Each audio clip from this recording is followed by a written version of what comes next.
বাংলাদেশের সামনে একটা ভয়ঙ্কর দিন আসতেছে। নির্বাচনকে ঘিরে ভয়ঙ্কর রাজনীতি খেলা শুরু হয়েছে। বিএনপির রাজনীতি কি শুধু অপেক্ষামান রয়ে গেছে নাকি? আসলে এই বিএনপির নীরবতা কিন্তু বিএনপির জন্য ভালো লক্ষণ না। আপনারা জানেন, বিএনপির মাঠ পর্যায়ে যেভাবে নীরব নিস্তব্ধ হয়ে রয়েছে, এরূপ নীরবতা শুধুমাত্র নেতার অপেক্ষায় বসে রয়েছে। ভারপ্রাপ্ত চেয়ারম্যান তারেক রহমান দেশে আসবে, এই অপেক্ষায় দেশের প্রত্যেকটা বিএনপির কার্যক্রম মনে হয় যেন একটা অস্থিরতা রয়ে গেছে। এই অস্থিরতা স্থবিরতা বিএনপির জন্য তেমন একটা ভালো পয়েন্ট না।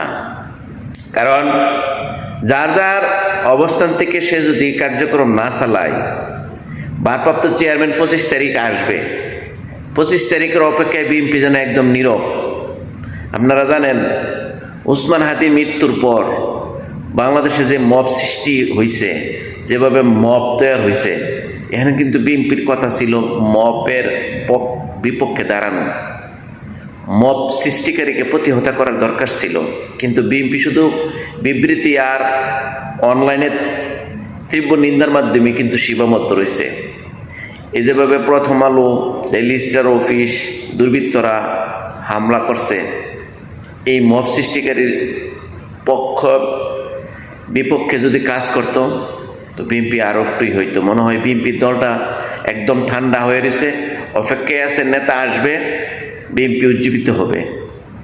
কিন্তু অন্য দলরা প্রত্যেকেই কিন্তু নির্বাচনের আবির্ভাবে সবাই মাঠে থাকা দরকার এবং সকলেই সচেতন হওয়া দরকার।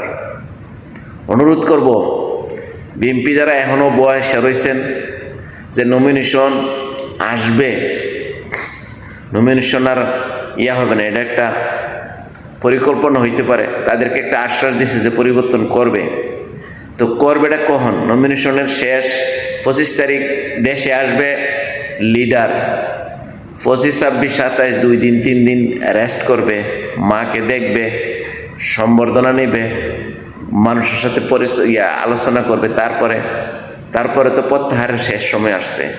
তখন হঠাৎ করে ওই মুহূর্তে আমার মনে হয় না বিএনপি আবার বর্তমান নমিনেশন যাদেরকে নাম ঘোষণা করছে তাদেরকে পরিবর্তন করবে। তো এই আশা ছাইরা ঐক্য হইয়া দলের পক্ষে কাজ করেন, এই প্রত্যাশাই রাখি সকলের নিকট। ভালো থাকবেন। আসসালামু আলাইকুম।